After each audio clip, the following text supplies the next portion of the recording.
This event is part of Vegan Series. It is a speaker series pertaining to topics on veganism and social justice.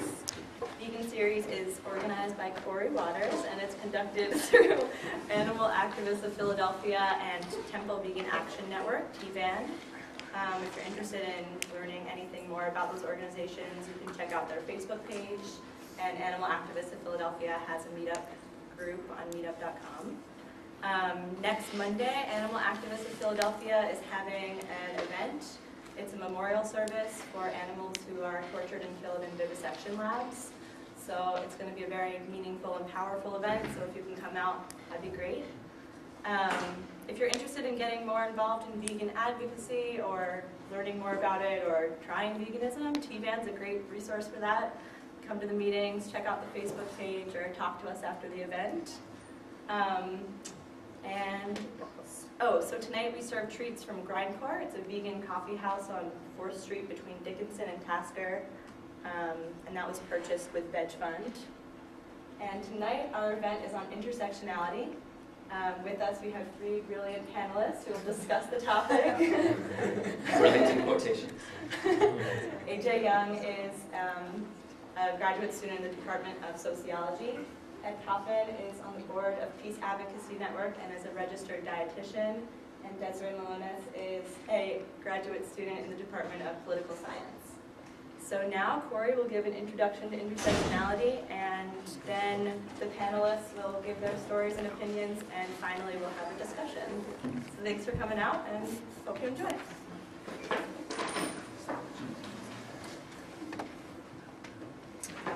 Thank you, Hannah. Thank you all for coming. I appreciate it. Very excited for this event. This event is rooted in my dissertation. Let's be honest here. I'm a graduate student with the Department of Sociology here at Temple. My dissertation examines the conditions in which, and the processes through which, people come to participate in social movements. And the movement I study more than any other, surprise, surprise, is veganism. I'm studying 2 vegan advocacy networks, one based in Dallas and one based in Philadelphia. The Philadelphia group is called Peace Advocacy Network, or PAN. Every January and February, PAN conducts a vegan pledge campaign.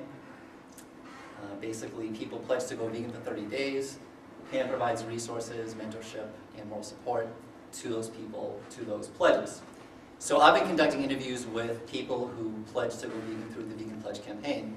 And among those pledges are 2 of our 3 panelists here tonight. Now, every interview that I've conducted for my dissertation has been informative, but my 2 interviews with the 2 former pledges here tonight were especially informative and productive because in a very explicit manner, they justified the significance of intersectionality.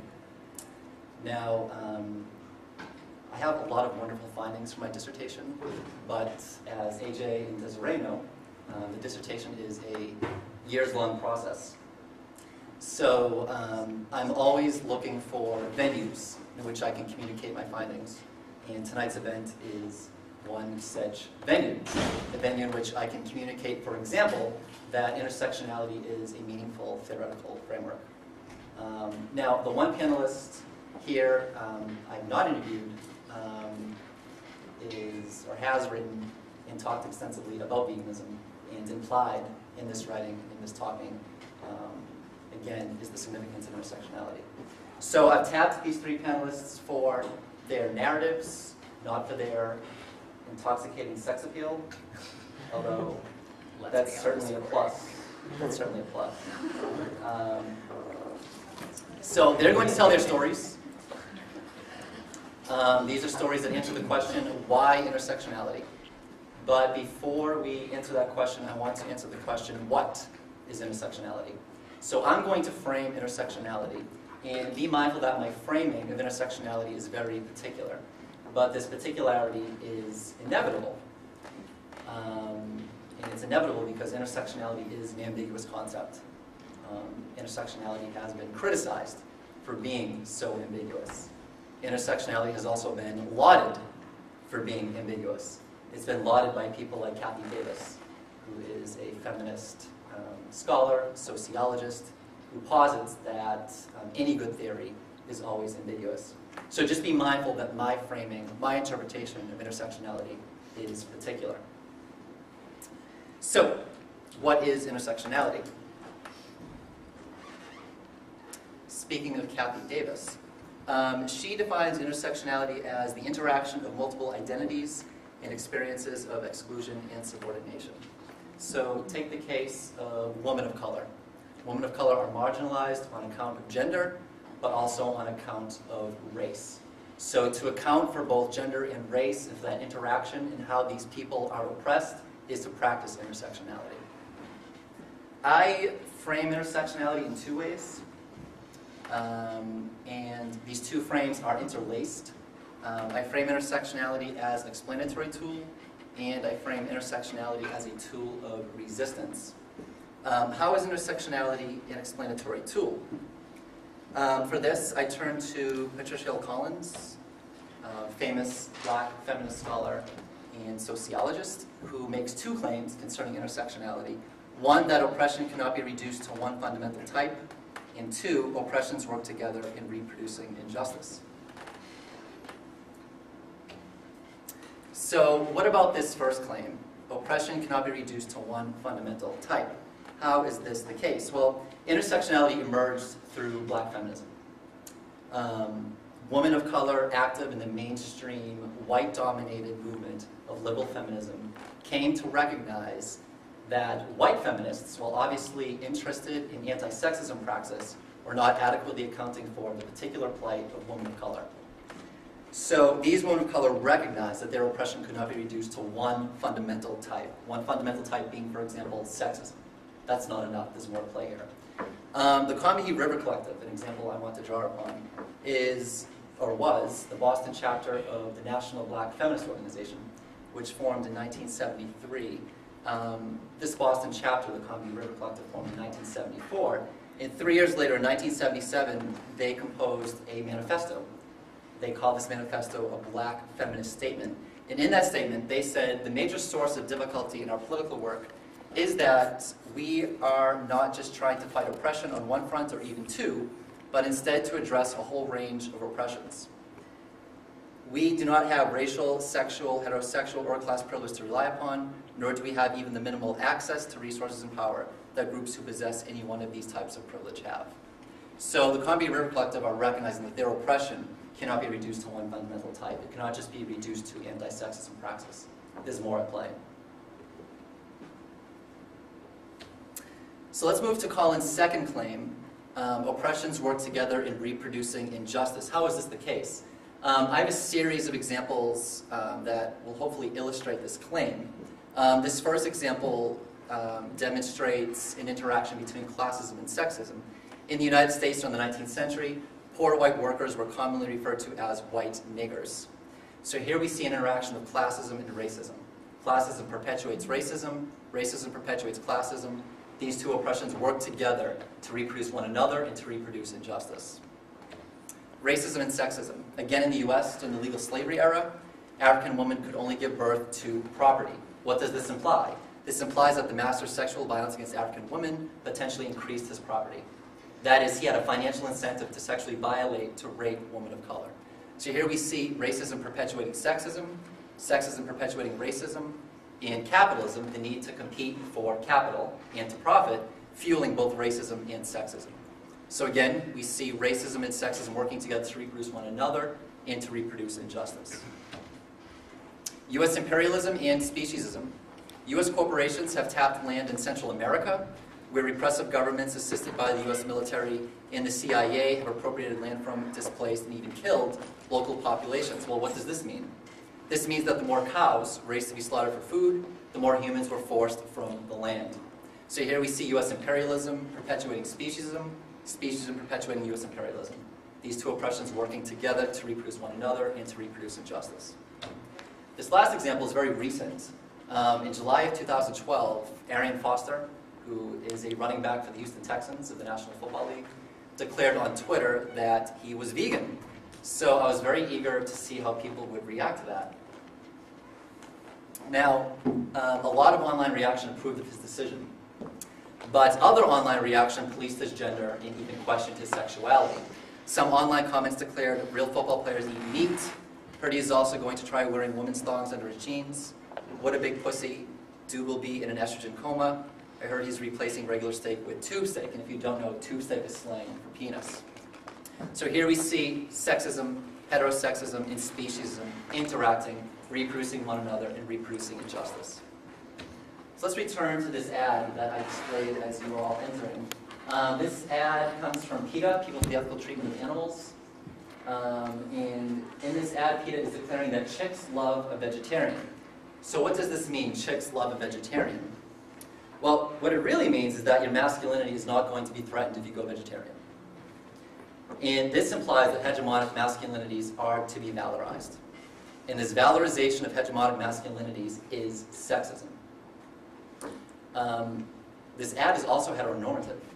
It doesn't say gay men love a vegetarian. It says chicks love a vegetarian. So this ad is anti-speciesist, which is nice, I suppose, but it's counterproductive in its resistance to oppression because it perpetuates oppression in the form of sexism and heterosexism. And it's especially counterproductive if we consider the particular link between sexism and speciesism. Sexism and speciesism especially reinforce one another, as we just saw in the Arian Foster example. So how do we employ intersectionality as a tool of resistance? I mentioned before that my two frames are interlaced because to employ intersectionality as a tool of resistance, we first need to employ intersectionality as an explanatory tool. I say that because to resist any type of oppression, we need to be able to explain that oppression and to explain how it operates. So they're interlaced. But this question, how do we employ intersectionality as a tool of resistance? This is a large question, and this is a question that I want to pose to the panelists during the discussion. But before that, I have some answers. So I'm curious to know what the panelists think about my answers. And of course, I'm also curious to know what your answers are. First, be consistent with language. Hannah mentioned that next Monday, we will be conducting a memorial service for animals killed in vivisection labs. On that occasion, at that event, I'm probably not going to talk about undocumented immigrants, or labor rights, or sexism. So that will be a single issue event, probably. But what I can do at that event, and in all of my activism, is I can be consistent with language. So on that occasion, I can communicate via leaflet or via conversation that these animals, tormented, killed in these vivisection labs, have an interest in their own lives, and that this is an interest that we should respect. In other venues, and maybe even at this venue, if the opportunity surfaces, I can communicate that marginalized human beings have an interest in their own lives, and that this is an interest that we should respect. So I can be consistent with my language in all of my activism. Forge coalitions. But in forging coalitions with others, the narratives of these others must guide the resistance against the particular oppressions they confront. So for example, I want for all undocumented immigrants to have a practical path to citizenship in this country.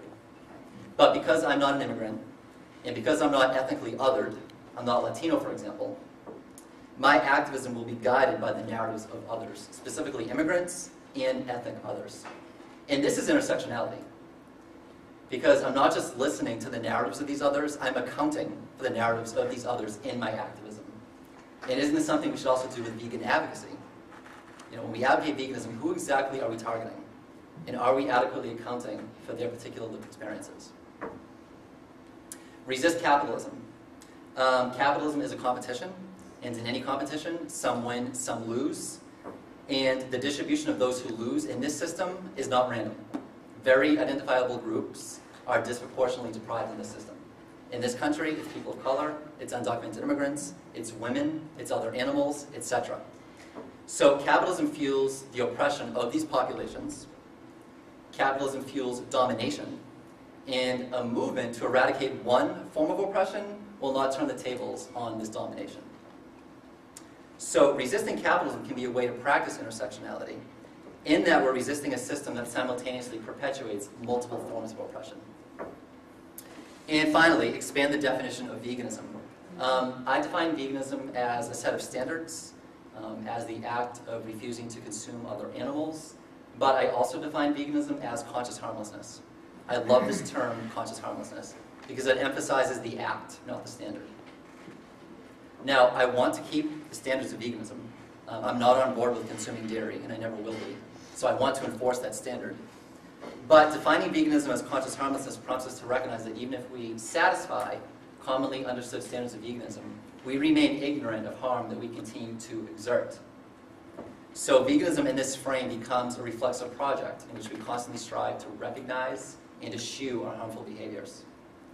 As conscious harmlessness, veganism prompts us to resist not just speciesism, but racism, classism, sexism, heterosexism, transphobia, ableism, ageism, lookism, citizenshipism, any ism and phobia you can think of. I mean, there's nothing vegan about racism if we define veganism as conscious harmlessness. So that's the what. Let's get to the why. And Ed, you will lead off. Okay, thanks for the segue. So, you know, I didn't really ever think much about issues surrounding intersectionality until I became vegan. You know, I never really thought about classism and racism and sexism really until I tackled the issue of speciesism. And then I was sort of, you know, able to make all of those correlations. And the more I got active in veganism, especially running the Vegan Pledge with you guys, the more I started to see, you know, the way veganism, the way it's portrayed right now. I feel like there's a very mainstream way that most people are being, you know, their activism is concerned. And what I find troubling about it is it's really only going after people that are, you know, of moderate income level and white and young. And when we go into like low income areas, communities of color in Philadelphia, and just across the board, I feel like veganism, you know, vegans generally do tend to be a bunch of like rich white people. So I think that's true. And then, so it got me wondering then why? Why is that? And I think that for me, I think the reason that that is because people are not really open to discussing these issues. They think that, you know, because, you know, racism doesn't really affect me as a white male, it's not something that I need to be concerned about. And I think that the problem is that our activism is not really, you know, it's not coming at veganism in a way that relates to everybody, because everybody has their own, you know, religion, culture, you know, just family practices from household to household. And if the message isn't getting to you in a way that connects to you, that you understand, I mean, we're really asking people to have compassion and empathy for animals. We're not even talking about humans. So if we're going to get people to really understand that deep connection, I feel like we need to make sure that our message is coming across in a way that, you know, targets those people specifically. For example, that ad Corey had up, as you pointed out, really didn't apply to me as a gay man. I didn't, that ad would not have made me think about going vegetarian. And as you said, I think that it's really problematic because, not to pick on PETA, but they're kind of notorious for these really sexist campaigns. They're very patriarchal.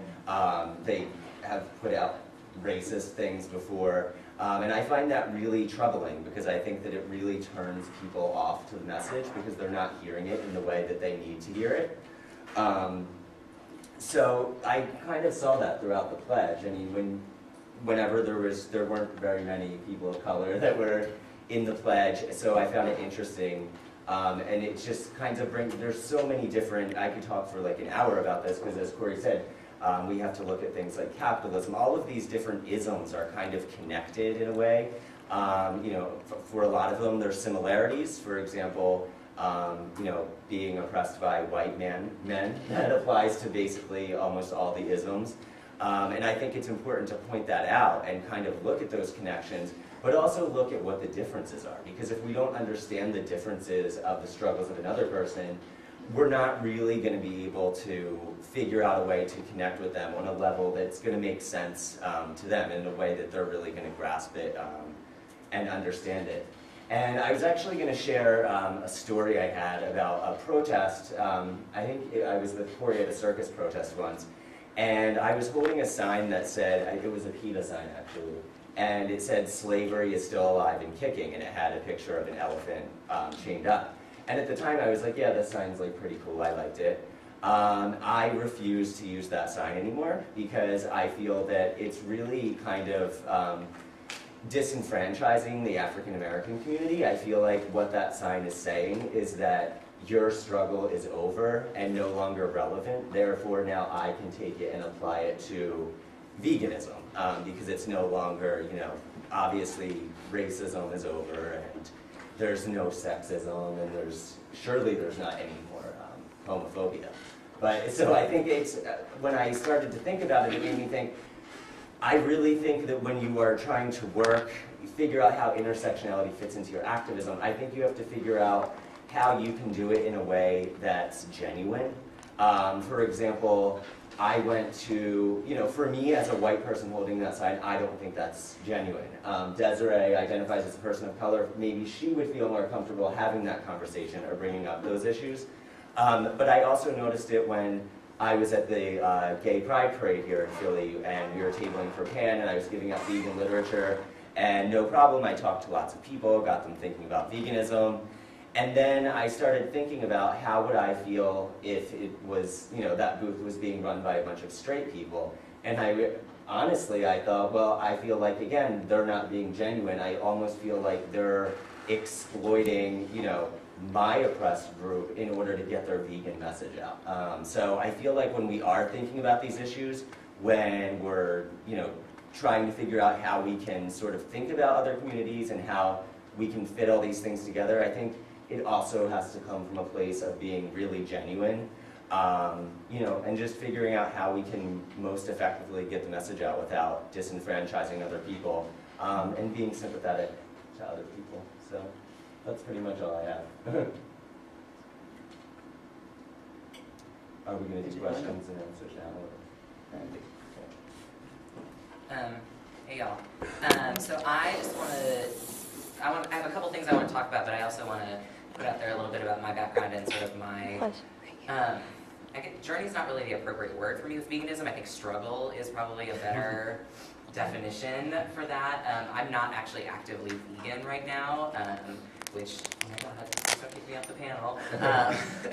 But it's something that I struggle with, and I think is an important view to talk about as somebody who does struggle with veganism, but also struggles with it because of this sort of intersectional lens, because of my identity as a queer person, as a trans person, as somebody who comes from the Midwest and lives on the East Coast, and you know has a lot of different sort of intersecting identities that both privilege and unprivilege me, I guess. I don't feel really oppressed generally, so I'm going to not say that. That veganism is something that I struggle with and that I really want to do, and I'm sort of not always living up to that goal of not eating or using animals for clothing or entertainment and things like that. But what really hits home for me, the sort of intersections between veganism and sort of these other identities and these other ways in which I feel marginalized at times, is through language, especially in terms of gender presentation and sexuality. As somebody who's like super butch, right? Like can't even control my masculinity, it's so losing. Like the way that people throw around, when I say people, I generally mean straight men, or mostly adolescent boys have been like slurring me lately, so that's who I'm going to rail on tonight. The tween boys are out now that it's spring, and throwing the word faggot around like it's nobody's business. But it's really interesting how language, and especially animal metaphors, have really been used to dehumanize marginalized groups and justify their, at times, outright slaughter, but their general mistreatment, right? So we think about, at this like most grand and horrific level, like the Holocaust, and how Jews and people of color and other groups that were targeted by the Nazis were sort of painted as vermin and rats and roaches and all of these animal metaphors that then dehumanize them and sort of justify the systematic slaughter of people on a much, much smaller level, just every day in terms of like policing of masculinity. Things like pussy get thrown around, right? Like that's a cat metaphor, a feline, which apparently cats are feminine, and so we shouldn't want to be like them as men. But things that are all of these metaphors that use animals to denigrate or police things like masculinity or sexuality, which are often conflated, right? Because gay men are more often, it seems, policed for being feminine than they are necessarily for being gay. At least that's been my experience as a sort of femme, gay presenting person. And so that when we use, like, if we didn't think that it was okay to like slaughter and eat animals or use them for medical testing, like calling somebody a pussy would not really justify being mean to them. But because we have dehumanized them and taken them down to that level where it's okay to hurt these things, if I call you a pussy, then it's okay to hurt you through that language. And I think that for me is one of the most vivid examples of how veganism and sort of people who are against the denigration of non-human animals really fits into, like, when I bring it down to like the real level of like, okay, things that are happening in my life when I'm getting called you know, pussy and fag on the street, there's a lot of this sort of baggage behind it of humans thinking that they're better than animals and therefore have dominion over them and the ability to just slaughter them at will. The other thing that's sort of complicated when I'm thinking about intersectionality and veganism is this notion of how speciesism complicates the notion of allyship. And so, like you were talking about, Ed, the uncomfortableness of holding a sign that talks about slavery as a white person and sort of making those comparisons, and the like relative comfort of being a gay person at Pride, talking about veganism as opposed to a straight person, and how you don't want to just advocate for your own oppressions, right? Because minorities are called minorities because there's not very many of them, and so if only minorities can advocate for their own rights, then the majority is not going to listen to them in a democracy, right? Like, there are only so many gay people, and if only gay people are all about gay rights, then in a democratic country, theoretically, like, they don't have any rights because they're not the majority. But so how do we function as allies for other groups through this sort of intersectional lens, and how do we speak with them but not for them necessarily? But speciesism sort of complicates that because animals don't necessarily communicate in a way that they can advocate for themselves to humans, right? Because, you know, we can sort of empathize with them and try to imagine what they're feeling or what they're thinking, but they can't actually speak to us in a way that we're able to understand and accept. So animals are sort of like the ultimate need of allies. And so how do we speak for animals in a way that like allows quote unquote their voices to be heard, but in a weird way that we can't actually hear their voices.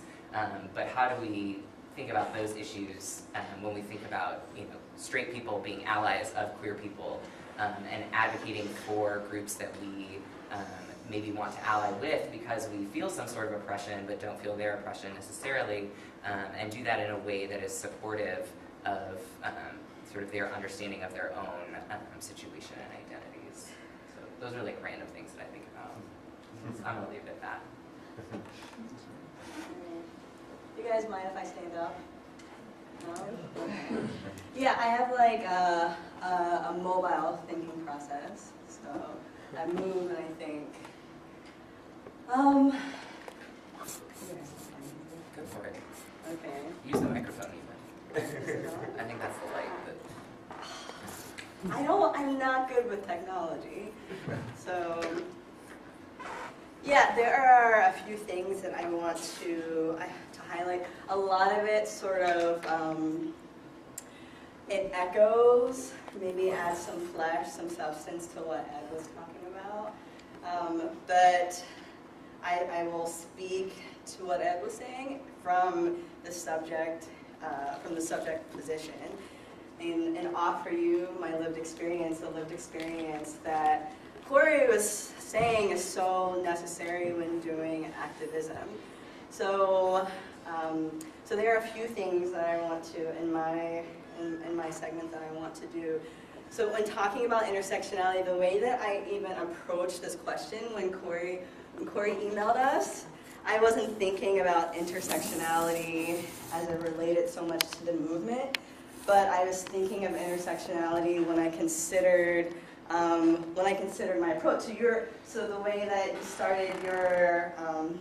you started this whole thing was that you wanted to trouble how people gain access to social movements. And so I'm like, what are the sort of challenges? What are the kind of resistance that I have encountered as a person of color, as a woman of color? And not to generalize that, but we do understand that even though we have our individual experiences, that there are some things that are structural, right? So I guess I'll offer you some of my own narrative, but I think the question that I want to ask, and I want maybe this is the question that I'm asking, and perhaps the question that I want you to consider if you're considering veganism, if you're thinking about veganism, and thinking about a way that you can be more active in the vegan movement in a way that considers intersectionality and in a way that is more inclusive. Does veganism, in the way that we do activism, does it in fact reify these very things that if you are an ethical vegan, does it reify and reproduce these very things that we are trying to eradicate, that we're trying to squelch, like these isms, like classism. So in the way that we approach vegan activism, are we by not going to certain neighborhoods, are we reifying that? But we're moral, ethical vegans, but we don't want to go to North Philadelphia. We don't like to do activism there. Are we barring just by the fact that we don't have vegans in activism? There aren't a lot of representations of difference. Are we alienating some people? So are we reproducing? Are we reifying? Are we giving expression to racism? Maybe. And so that's how I'm approaching this. So in some ways, in considering the kind of explanatory, or considering intersectionality from this explanatory, an explanatory way, can we then consider that as a kind of resistance against oppression? So just my story, as Corey said, I'm sort of green. I came to veganism like a year and some change ago. I did it through Peace Advocacy Network, through the Vegan Pledge. So if any of you are interested in veganism, this is just a plug. The Vegan Pledge is amazing. It was really useful for my own transition to veganism as I was considering it. Veganism, like maybe for many of you, veganism for a really, really long time was not even in my vocabulary. It wasn't in my lexicon at all. I'm from Pittsburgh, and is anyone from Pittsburgh in here? Ooh, yes! So, Pittsburghers, you know that in a lot of ways, we lag. Like, it takes us a while to get on the right side of history. Yeah? I mean, not even on the right side of history, but like the right side of fashion. So if you go as a vegan, if you go to Pittsburgh, you have to really search for vegan restaurants, and even some of them like feign being vegan, but like my husband who's here, we went to a vegan restaurant and they claimed to have like really delicious vegan food. They were even on Groupon and it was like dirt, we were eating dirt. So anyway, I'm from Pittsburgh. I left, and I became acquainted with and then friends with vegans. And so they were just never in my social circle. And so I'm in political science, and the kind of political science, I do political theory, so I'm really interested in talking about oppression and domination, and marginalization, and how we can challenge these things. And then I realized that I was being sort of inconsistent in my own moral code.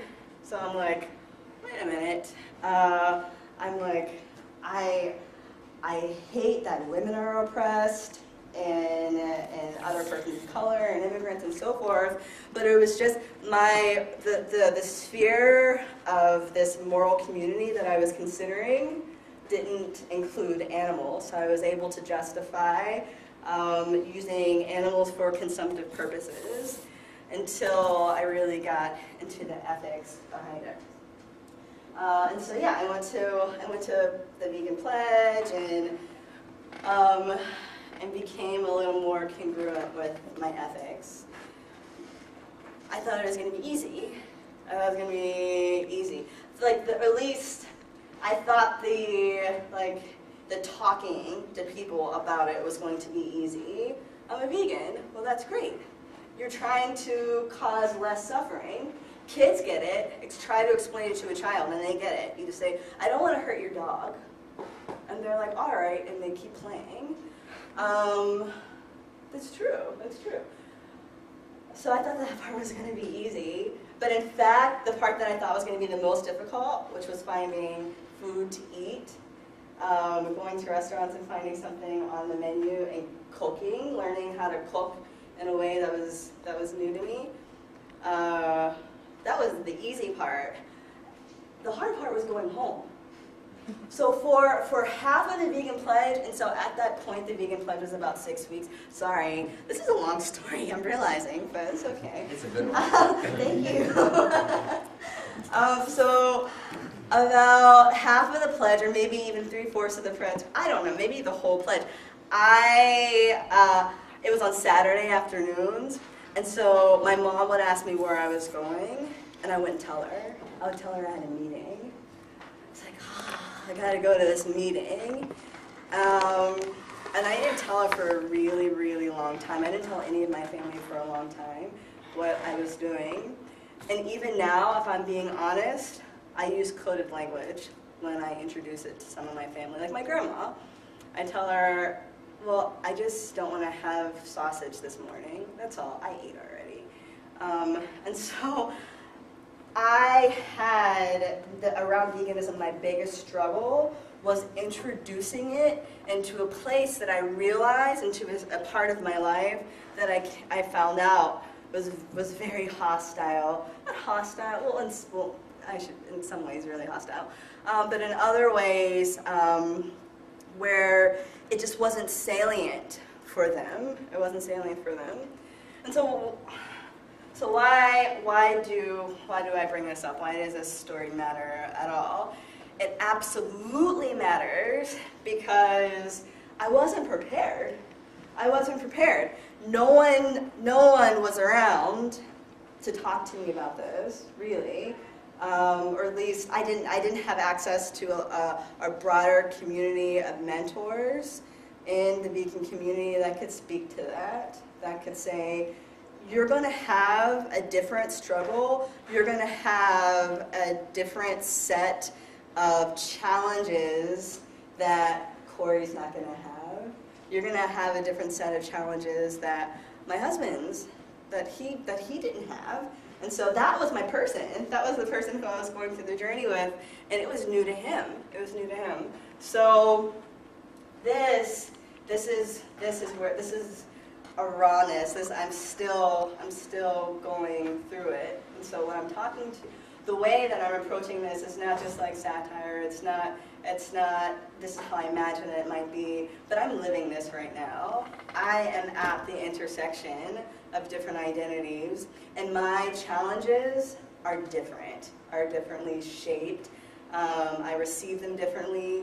The way they are expressed to me are different because of how I am socially located. And so what am I talking about? So I think that there are a few things. So as Ed said, I identify as a woman of color.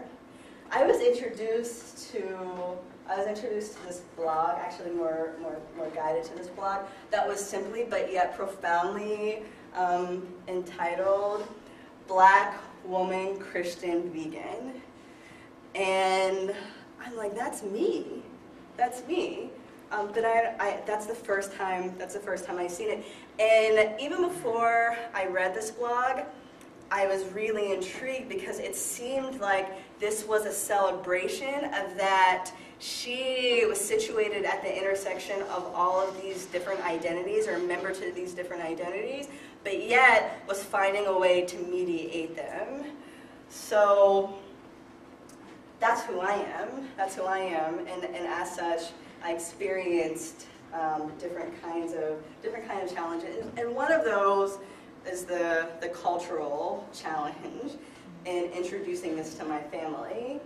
So I go home and I say to them at dinner, this dinner that we share together, I say to them at Christmas dinner, Mom, I'm not going to have your turkey that I've loved so much, your stuffing that's made with egg, that is so delicious that I still pine for it. I love stuffing. It's so good to me. How can I say that to my mom in a way that's not offensive, right? Soul food is not just a catchy phrase. Soul food has a history. It has a history. It's about being together, being a body of people together, the being together with others that gave rise to the soul food in the Black community. Soul food has a history. It's not the healthiest for you all the time, most times, right? But it's shot through with so much meaning and so much history. So when my mom is serving that to me, it's not just nourishment, but it's her being with me. It's when we're sitting at the table, it's our being together. It's when we've had a funeral for my aunt, or when we had funerals for my grandparents. It's the grieving together. That's how we grieve together in other ways, but we do it around this. We do it around this expression of our souls, So then how am I, I'm not just saying when I don't accept my grandmother's pot roast or her pork roast, all these things that she makes so well and with so much love and care for me. I'm not just saying I'm not hungry. I'm not just saying I don't want it. And I can't in these moments, in spite of what I'm told by some other vegans, that I should just be an individual. Just do your thing. Just do your thing, right?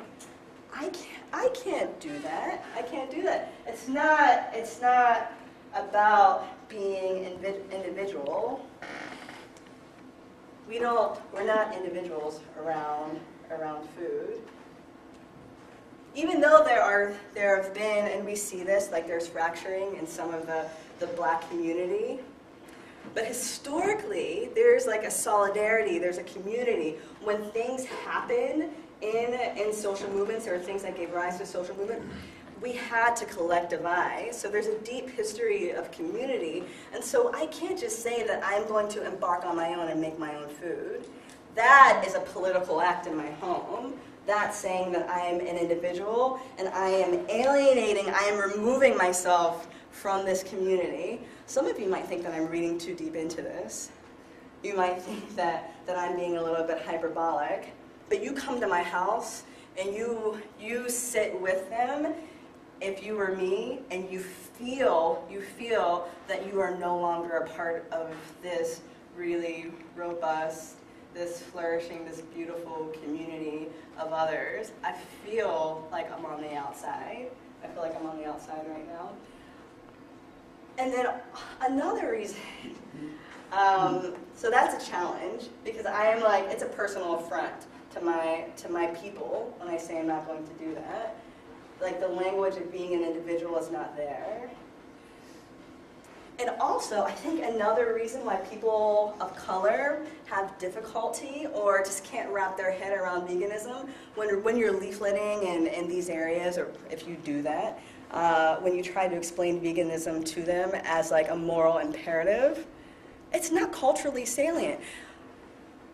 When you think of vegans, I want you to throw out like identities, like representations. When you think of vegans, who do you think of? What do they look like?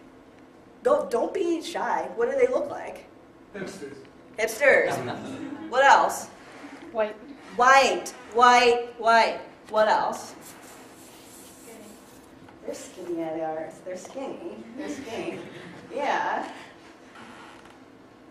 What else? Educated. Educated, yeah. Anything else that comes to mind? Affluent. Tattoos. So some of these are true, some of these, I don't know, some of these are true. Maybe. Yeah. So we have these representations of veganism that it's really hard to depart from when making the decision whether or not to even to consider it as an option. Sometimes because there's these representations that are inconsistent with our own bodies that make that option seem impossible. Well, I'm not that. Or it seems like these are the kind of people who do that. That's not for me, right? And I think part of the maybe the reticence or just outright resistance to joining this social movement that is so important is that we criticize people in North Philadelphia for how they eat. Sometimes we criticize them for consuming certain things. This is cultural imperialism, right? This is cultural imperialism. We are criticizing people for not doing the very thing that they never had a voice in constructing. They didn't construct the norms around this thing. They had no sort of part in this. Our lived experiences weren't taken into account. So, where do we go from there? I think we can figure out some fixes for that.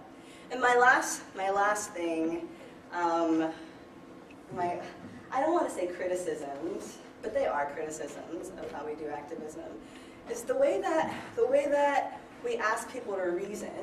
The way that we ask people to reason when it comes to veganism is in a kind of male-centered way, a Western male-centered way. We're asking people to so easily abstract away, to so easily disconnect and disengage from all these networks, from these felt attachments that we have with our parents and with our communities that we've known, to reason in a way that's rational. So being rational means that we are able to cut that off really easily.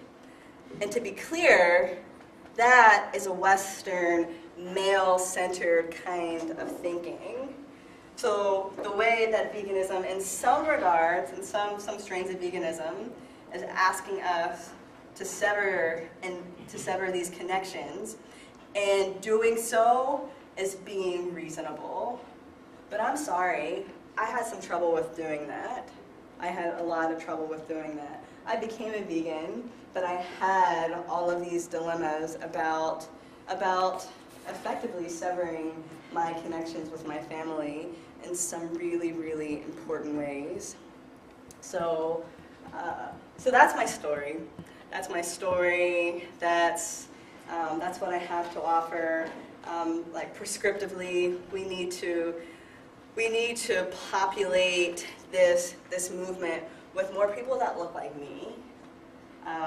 But maybe the question is for you later on as we open up the floor to discussion, how do we do that? How do we do activism that considers people as existing at the intersection and considers the challenges that they might face? So if our intent is to include as many people as a part of this thing that we think is so amazing, how do we do that? How do we do that and not immediately, effectively close it off to so many people? How do we open it up? So that's my talk. Thank you.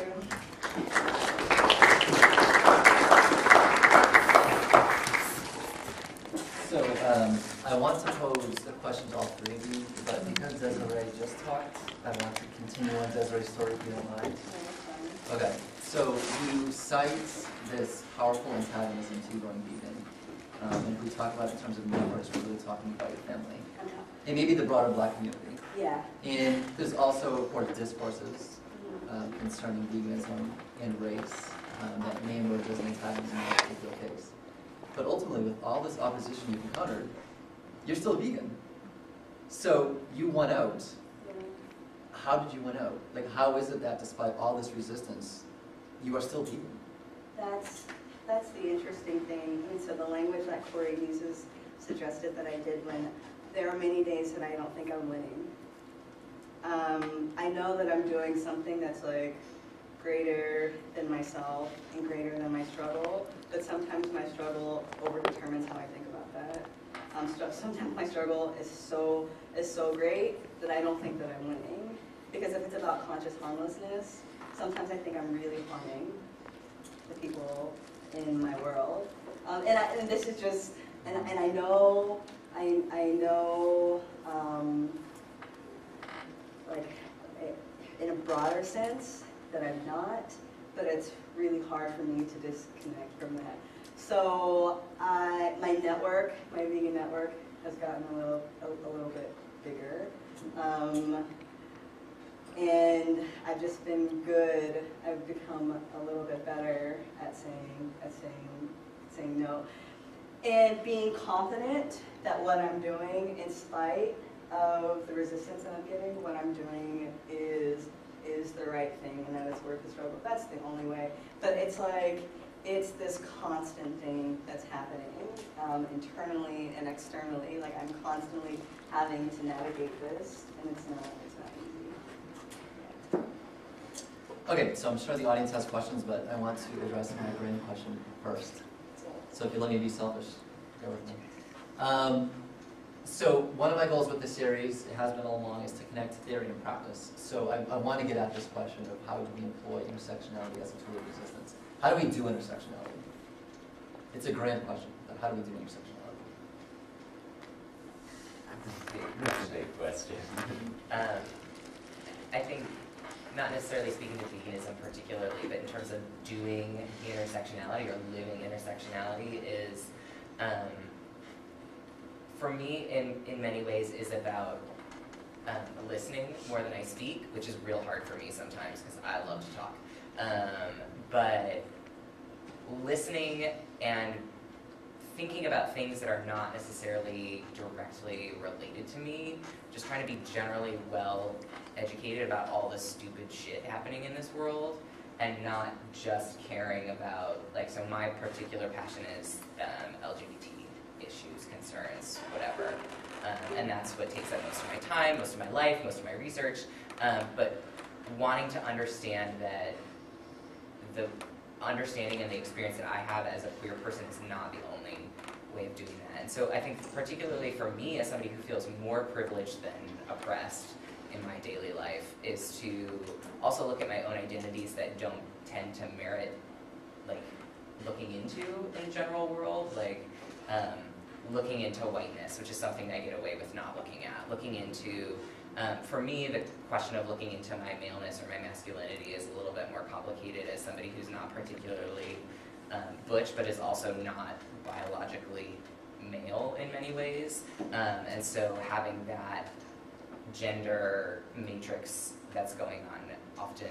But at the same time, because I pass as a white dude, like, white male privilege is all, I have it. I know that I have it. And so listening when people call me out on that, and I think that is partially like surrounding yourself with people who will call you out with love and with care and with an intent to, like, learn and have a conversation and not just be like, stop being an asshole, although that's often the first thing that they say to me is stop being an asshole. Having those people around you that can call you out, right? Like having you to call me out on, you know, speciesist language or something. I feel like that's happened at least once. But, you know, having friends that will call me out, whether they're people of color or white people, to be like, you know, that was kind of like, okay, your ironic humor is getting a little bit borderline, maybe let's ease off a little bit. And having people around that I can listen to and, like, accept and apologize, right? I think there's listening, and then there's having people call you out, and then there's the, like, final step of owning and apologizing, which is often, I think, something that is the hardest piece to do of that. And apologizing sincerely and with an intent to not do that again. So I was going to say, kind of to expand upon what you were talking about, and Corey always talks about conscious harmlessness. So veganism is kind of like, it's not like, you know, inside of a well-defined box that we can't step out and, you know, constantly be reevaluating ourselves. And I like that you talked about having people around that'll call you out, because I think it is important, especially as veganism is concerned, that we really spark the discussion and really start talking about all these other issues. I mean, I sometimes get into trouble for saying things like, you know, you can't be homophobic and be a vegan, or you can't be a racist and be a vegan, because to me, that's so clear.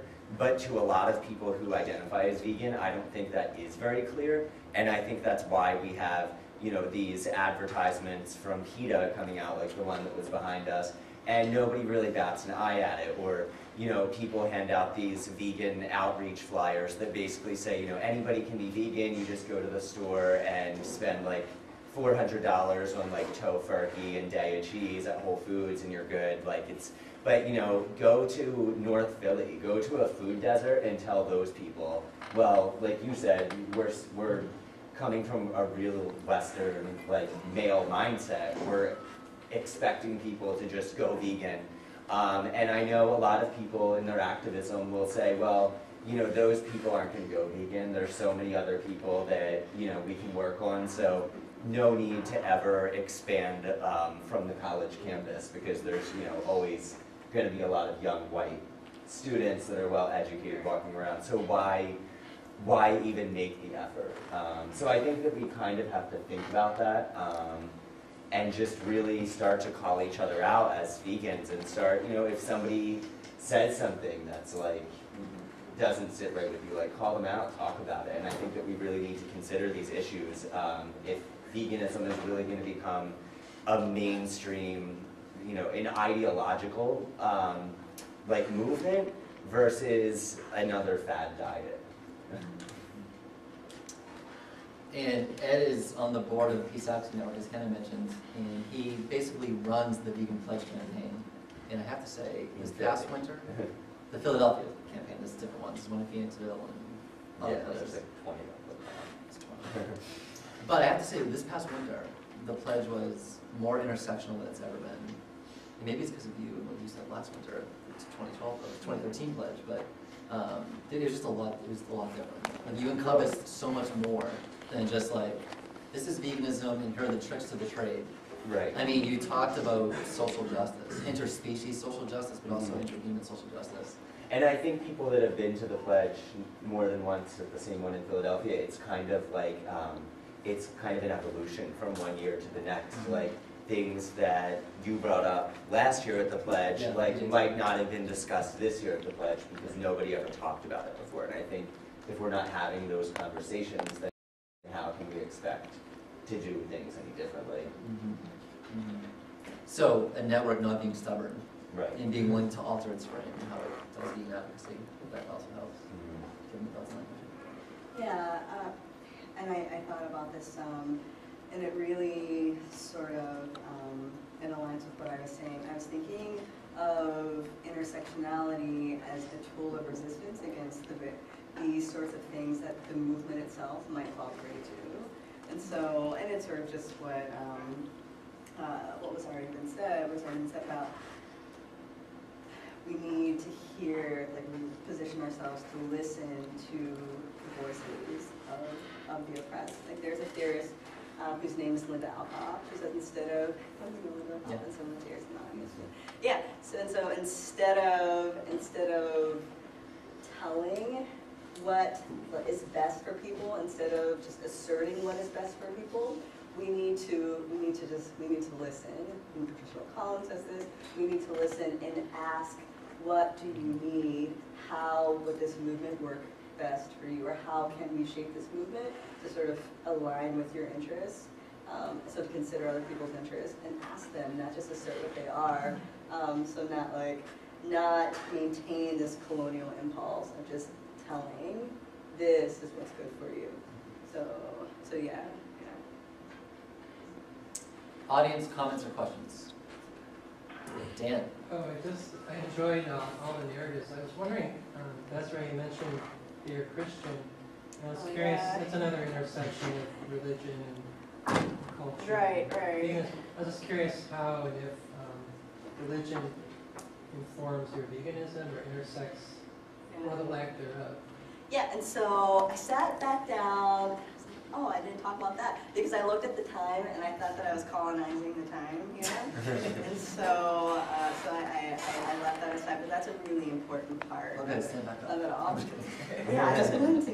Yeah, that's an important part of it all, because that's in many ways the frame that my challenges are given. So that's how it's framed. It's always packaged by that. So not just that I'm being an individual, but also I'm not being a good steward. I'm not being a good steward of these things that the Lord has given us, over which we ought to steward. So I'm still a Christian, and in many ways, I think I'm a better one, because I think that I am being this agent of compassion. Maybe when I get to heaven, I'm all wrong, but I don't care.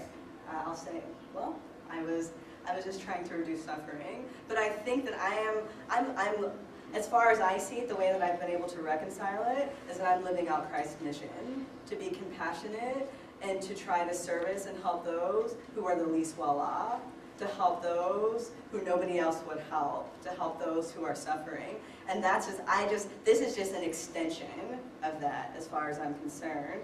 But patriarchy is deeply rooted in Christianity, so I think that I get challenged more so than maybe my brothers would if they decided to go vegan. Like the attacks are sort of, or the conversation, the constant sort of questioning is more so because of my being a woman and maybe not being able to make choices that well, or just my being open for questioning in a way that men aren't open for it. It's been really interesting. But as I've told my parents, this is just a reconciliation. I'm doing exactly what Christ has asked, that we extend compassion to those who are the least well off. And my goodness, if not animals, who, right? We should acknowledge that. And that's all I've done. I don't see my doing anything that is hostile to Christianity or antagonistic, fundamentally antagonistic to it. I'm living out Christianity. What is your name? My name's Carmen. I guess I have a question on the dichotomy with, leafleting or outreach in lower income or working class neighborhoods. To further the example, like North Philly, say. So North Philly, there's obviously much more of a chance for entire different culture, and also food deserts are completely an option. No access to healthier foods, no access to community gardens, things like that. But there was also the option where it's like, oh well, we're only leafleting and doing outreach in like middle class and upper class white neighborhoods. Why aren't we going there? So is the question: do we wait and have food empowerment groups and groups that work specifically in those communities to help build up the resources there, or do we use our resources to help those groups, or do we in tandem do outreach and Humane League or Vegan Outreach or leafleting up there at the same time? Like, what's more worth it? Because if you're going to go there and be colonialistic with like your views and be like, hey, you can be vegan, these are options, is it worth doing if they don't even have those options? If like that, or an area like that wouldn't have those resources available to them, and this is for anybody. Yeah, I mean, I don't think that I know what the strategic answer is.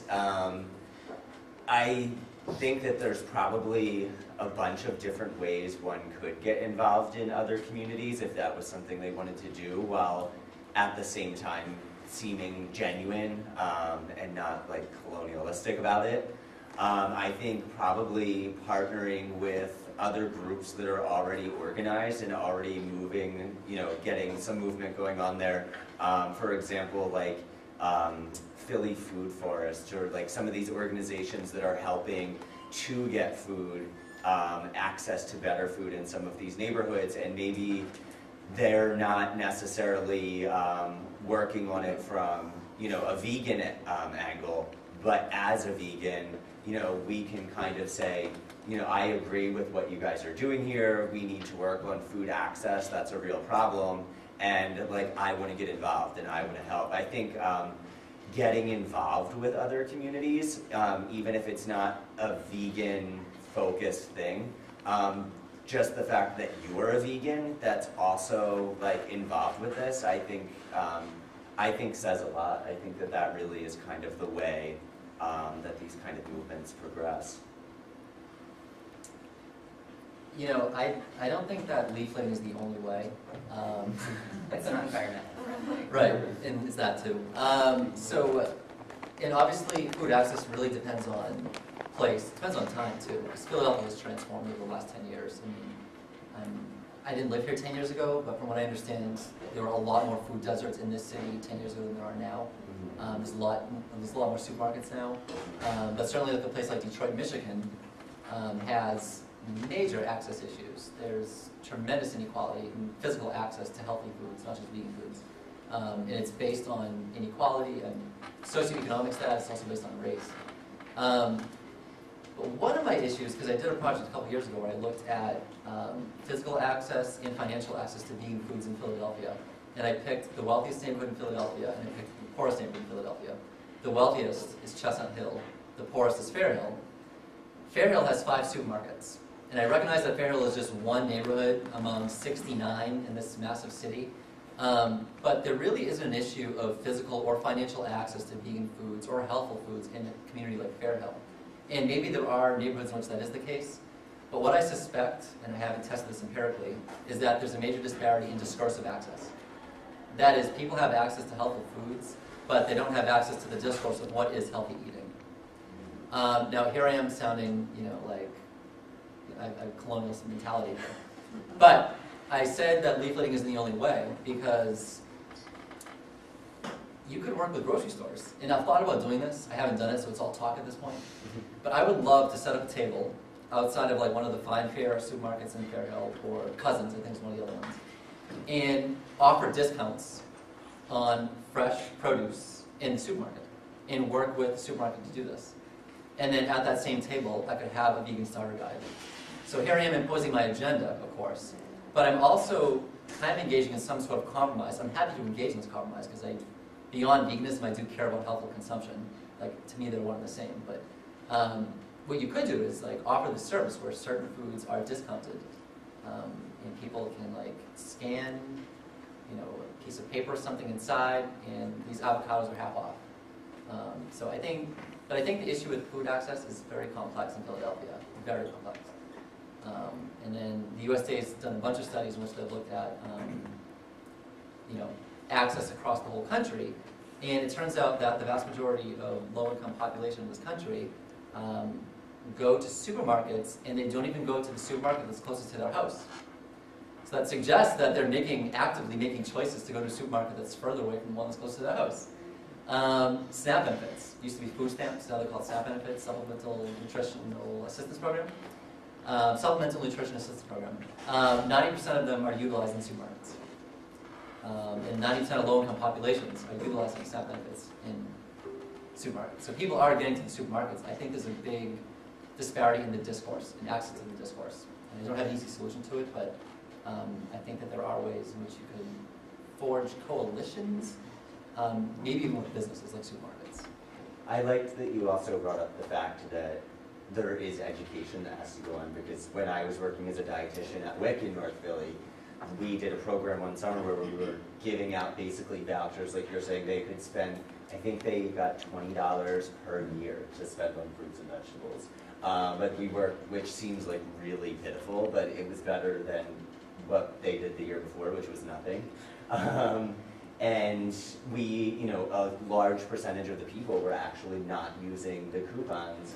And we found out that, you know, the farmers markets were taking them, and that wasn't the problem, but the problem was access to even to be able to get to some of these farmers markets. And then even if they could, you know, take public transportation, make the effort, they had no idea what to even do with that stuff. So it was like, it seems like too much trouble, so why even get the healthier thing, the fruits and vegetables? So I think I'm just trying to highlight that once you start to dig into one problem, you'll realize that there's all these other factors that intersect into that problem, and we need to look at, you know, everything and address everything individually. There's someone in the vegan pledge this year. She was on the payroll, but that's who does the pop-up. Tequila. Yeah. So there is a woman who in I think Uptown does these pop-up like soul food restaurants, and so it seems to me like she's trying to introduce it in a way that seems familiar. And then also, like, a part of these pop-ups is like there's a community around, or at least from what she tells me. And so I think that that's an interesting way to do activism that is not so sort of like antagonistic to the community and to the culture. And so she's saying this can also be healthy food, but it looks similar. It looks similar, and the feel is similar. Like the actual restaurants are similar to the kind of soul food restaurants in the community. I liked at the pledge when she was discussing it, Right. and she said, people always say to her, well, why don't you, you know, open up a place in Center City, a vegan restaurant, it'll be really busy, like Hip City Veg, and she's like, you just really don't get what I'm doing. She's like, you don't understand that I'm trying to work in my community. Like, I don't want to be just another Center City vegan restaurant, because that's not, you know, that's taking away from her whole mission of the change she's trying to accomplish in Germantown. Right, yeah. Any other comments or questions? What is your name? My name is Sarah. Yeah. Can you just describe what the vegan pledge is? I didn't get it. So basically, the Vegan Pledge occurs in multiple cities across the country. It's about it's like a 4 to 6 week program. It's usually 5 weekends long. And basically, there's slots for 30 pledge participants. Typically, that's about how many we take in. And what it is it's basically a series almost like this, where the participants come, they pledge to go vegan for 30 days. And every week we have kind of discussion and answer. We watch like films about veganism. There's cooking classes, nutrition seminars, just we try to, you know, give people a real thorough introduction to veganism with the hope that they would stay vegan after the first 30 days.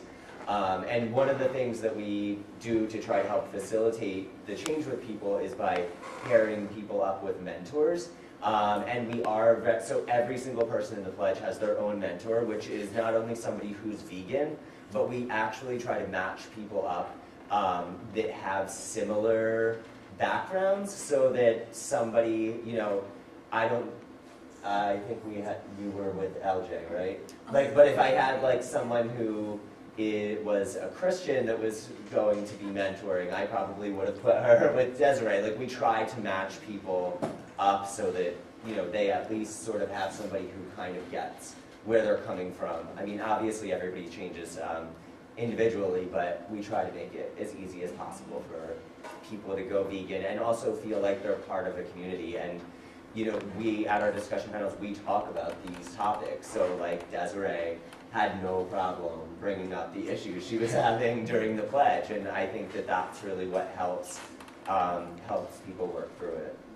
And you don't really I don't really know of any other outreach that's really hitting it from that many angles at the same time. Well, we're thinking, you see Kristen there. Kristen, can you put your hand up?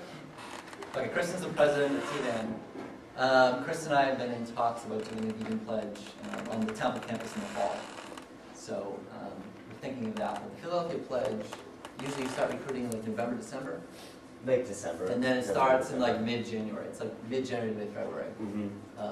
So yeah, it's usually like November, December. But here on Temple's campus, we're thinking of, I think, October, the month that we said that we wanted to do it. So we'll start recruiting in September. Any other comments or questions? I was going to tell Desireé, don't give up on it, because I had the same sort of problem with my family. When we had certain things that we had to eat at a certain time and everything. And I said, you know, just go down there and sooner or later we'll find a vegan version of it. Oh yeah, and I've veganized things, and so yeah, it's not so much the problem of my missing out on like the taste of the food, but it's just the being with them while we are eating the food. Yeah, and like in fellowshipping around that time, I may be sitting at the same table with my family, and they're eating. They just like had a cookout and they're eating delicious food, and I'm eating the veggie dog. And so we're all there in that space, but there's something about what my not eating the food with them does to make me feel like I'm not even in that space with them, even though we're sitting at the same table. Yeah, so I mean, we'll see. I hear you. It's getting a little easier. What is your name? Chris. Chris. Yeah. Hi, this is Chris, and she's from Mars, and this is Any other comments or questions? Alex. Yeah, so this is really it. So I keep saying that the only conversation I ever want to have about veganism again is this one. And the reason why is because vegans can't even move in other circles anymore. Since we sort of began, if we organized around a moment, at least in the West, say in the late 70s, just our style of discourse is not only not accessible to women, people of color, people who are religious folks, but it's actively hostile to it. Like, we'll talk to a group of Christians and like assert principles or something, and be like, listen, you just have to be logically consistent. This is the problem with you, is you just have to be logically consistent. And the problem with animal rights as a movement now is that we're totally overdetermined by that garbage. But this is a real tragedy because there are actual real histories that most Christians just ignore. And it's a long history of animal rights activism within Christianity that's rich and that's been there since the beginning. The same thing with feminism. There's a very long active history of feminist anti-species practice that just gets ignored. The same thing with the labor movement. There's a very long and active history. Some of the earliest vegans were Marxists. And so, you know, we should almost, like, it's important that we take seriously the principles, but it's also important that we take seriously that we have to have conversations in communities, you know, and we can't abstract our language from it and pretend like that's not how they're knowing the world. And so I think if by shifting the way we talk about veganism, we can actually help to recover some of those histories in those communities that those communities themselves have been actively ignoring. And we can show that to be really bad faith, and then as Christians or as black folks, as people in the labor movement, we can show our own groups that what we're doing is indeed a part of the community tradition. It isn't something new, actually, right? As Desireé was saying, it is, in a strong sense, a recovery of some of the most radical forms of Christianity in the early organization of it. Same thing with a lot of the labor movement. It's actually not antagonistic to labor, to anti-capitalism practice. It's actually quite consistent, not only with it in theory, but also, more importantly, with some of the people we call forefathers and mothers, right? And so, and so I just wanted to thank Corey and Desireé, Jane, and Ed for doing this, because this is really the only kind of conversation we should be having in veganism anymore. Both at the level of theory and definitely at the level of practice. We should not write more books, right? White folks write more and more books about the newest, coolest way to make veganism logically consistent with some meta principle or something, which is, comes out and sells off the shelf, right? We have Francine here not too long ago, right? Same story, over and over again, right? And we won't get Christians, we won't get religious folk, we won't get black people, we won't get brown people, and we will not get women in this movement, right? Women beyond a certain look.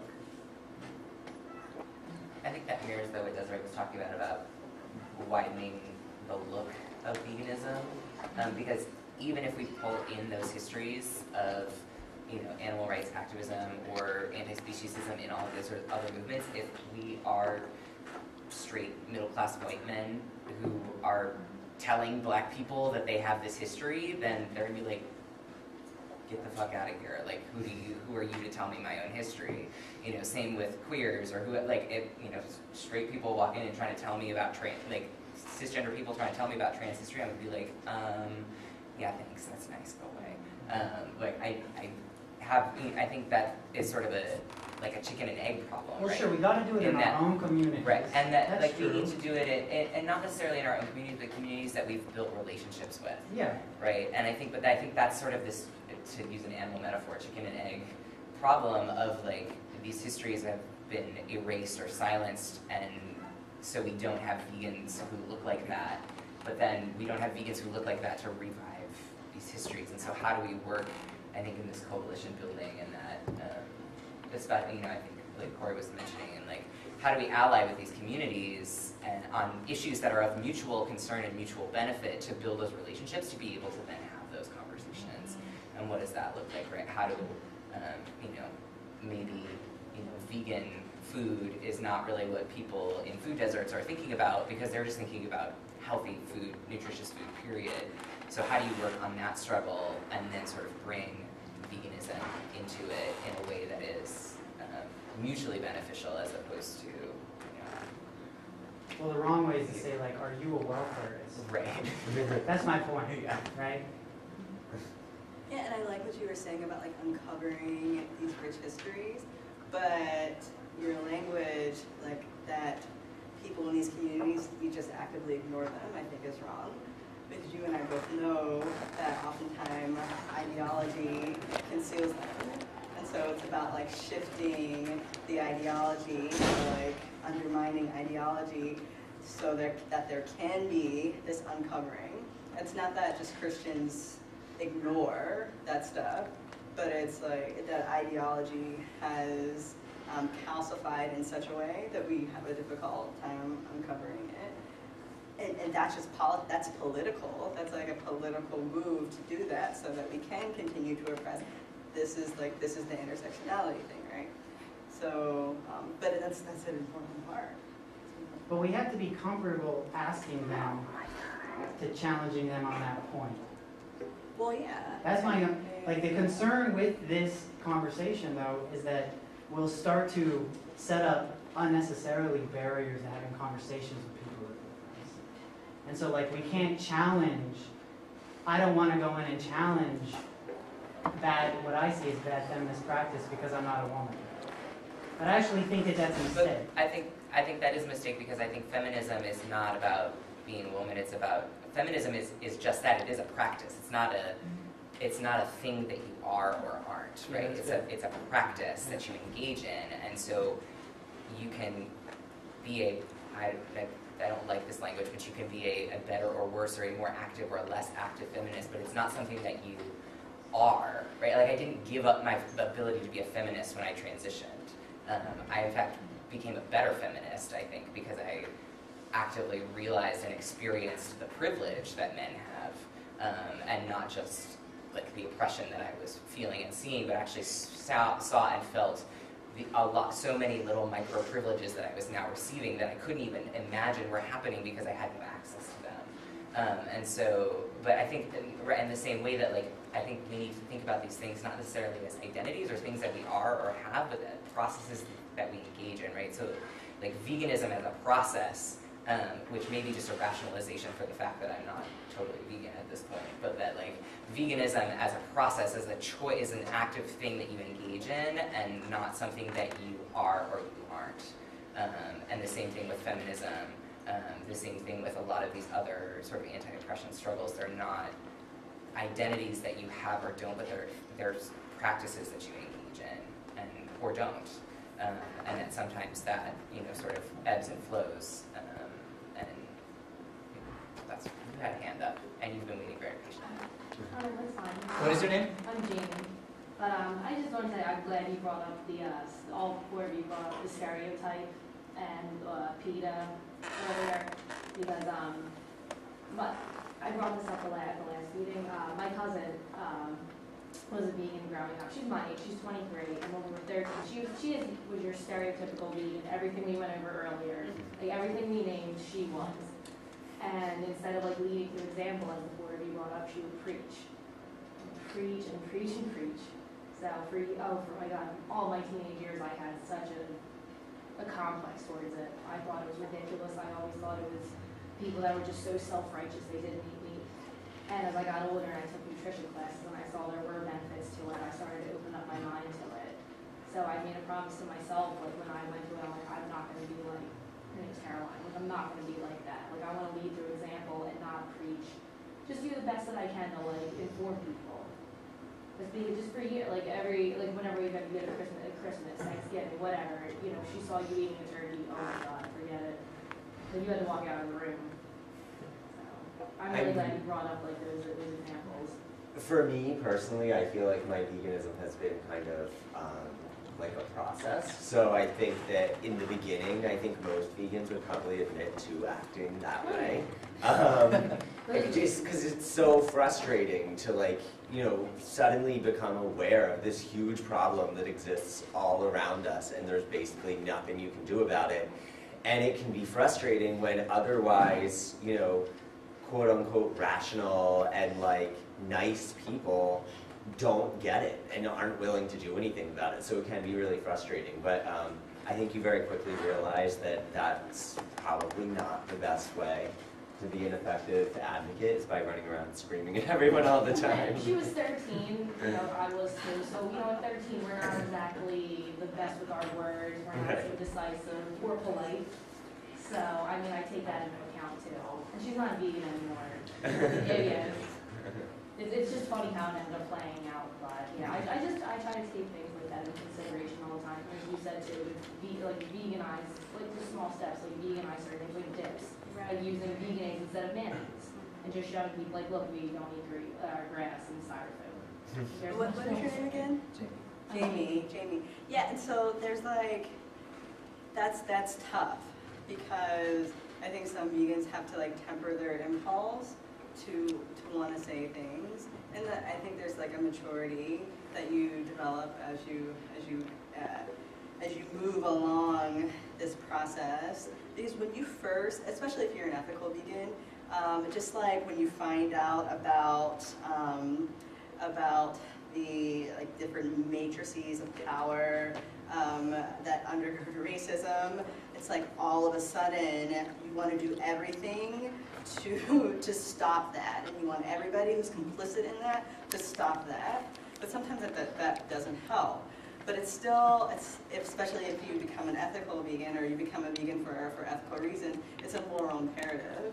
And so you find moments to talk to people about that. Like for instance, so I am also a yogi, and I've been becoming increasingly frustrated, like crazy frustrated, as I learn more about yoga, that my yoga friends aren't also considering veganism, because they talk all the time about trying to decrease suffering and using yoga as like the conduit through which we can do that.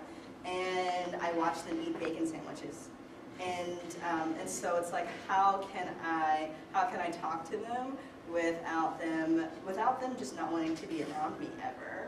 And so that's a bad time to do it, like during dinner. But you find moments to do it where you're not preaching, but you also are practicing this principle that Corey is talking about.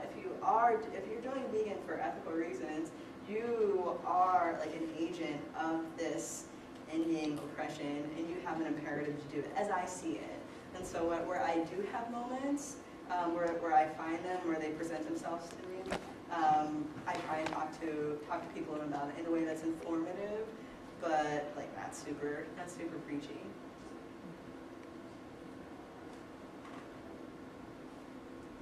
Other comments or questions? Okay, AJ, I want to ask you a question based on something you said. Okay. So your notion of I'll deny everything. ally, which is fascinating, because you're right, like other animals do not participate in our symbolic language. But we do have a lot of instances of animals showing agency, like escaping from circuses, zoos, factory farms, happening all the time. So can we count that resistance in the conversation? It's not the same as, a human rebelling and then, me being different from that human and then saying, oh, well, that justifies me articulating on behalf of that human.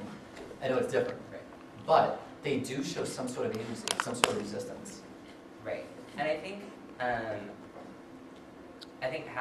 allyship is such a complicated, messy thing to begin with, and I think the reason I find like cross-species allyship interesting is because it really forces us to look at ways in which animals and by extension the humans sort of express needs and desires, and actually I think about it in the way of not like, oh, we can't be allies to animals because they can't speak and tell us what they need and want us to be allies with and for, but actually that animals, and the way that we ally with animals and need to communicate to sort of understand their needs and desires to the extent that we can, actually opens up a realm for working with other humans and taking into consideration ways in which humans and human groups express needs that are not just verbal, right? And this sort of idea of how do we, this like conundrum of how do we speak with and not for the others, but how do we also provide a voice for those who cannot be heard or will not, more often will not be heard by others. And so how do we communicate among humans that doesn't require just them being able to articulate in this language that we understand, which is sort of logical, Western imperialist, like individualist language, like I have these needs and my needs are not being met, so you need to help me meet those needs, right? That's sort of the way that we feel like people need to communicate to us, or a lot of times in thinking about allies, but how do we also open ourselves up to communicating with other people non-verbally or effectively through emotional connection or through this sort of quote-unquote non-rational or non-logical way that also can be a very clear expression of requests for allyship in a way that sort of complicates the fact that we don't all speak the same language and things aren't necessarily translatable. And it is not to get too carried away of like, oh, I felt a connection with this person and so I'm going to speak for them because I automatically know all of their needs, but that I think thinking about animal allyship or non-human animal allyship forces us to then like break down some of those strictures that we've built around solidarity and the need to speak with instead of for, in a way that's very linguistic based, right?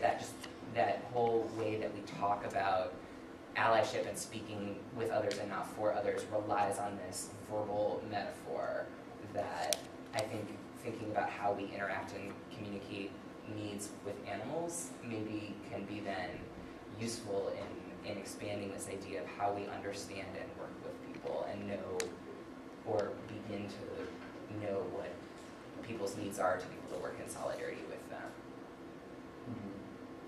I mean, you're making me think about the vocabulary I use when I talk about other animals. And I think it's very complex because of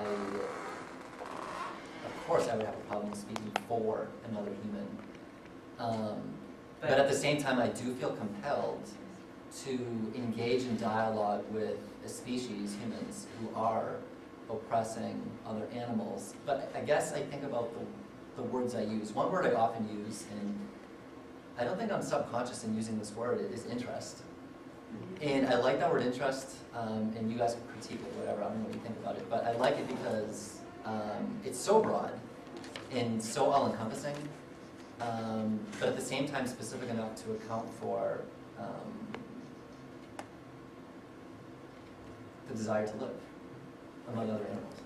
So I think I'm conscious of that. I haven't thought this deeply about the notion of allyship. But I think like a word like interest, I don't know if that's good or bad, I don't know if it can be better, I don't know how to critique it, but I think for me, just when you talk about allyship with animals, it sort of forces you to really look at that relationship between the two parties and the levels of privilege and power that each of the parties have, and just because language and metaphor sort of structure our reality and how we interact with reality, it's a way that it sort of forced me to think about allyship and the sort of critiques of allyship of, people sort of saying, oh no, I'm an ally so I can't be criticized, or I'm an ally and then reproducing, structures of oppression either on other groups or in sort of more subtle, less overt ways, and I haven't thought that much about it actually, but just how does thinking about the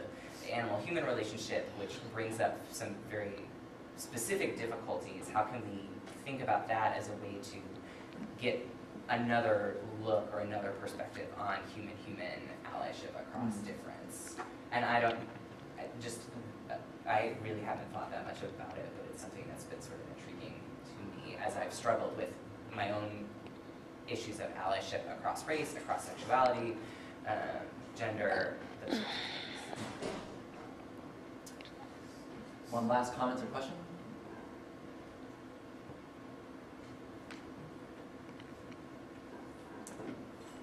AJ, good looking at preliminary exam tomorrow. AJ's big day is this coming, AJ's big week is this coming week. 2 essays in 7 days, starting tomorrow morning. That's not as bad as finals. So, AJ's got this. Good luck. And thank you guys. I appreciate it. Thank you for coming.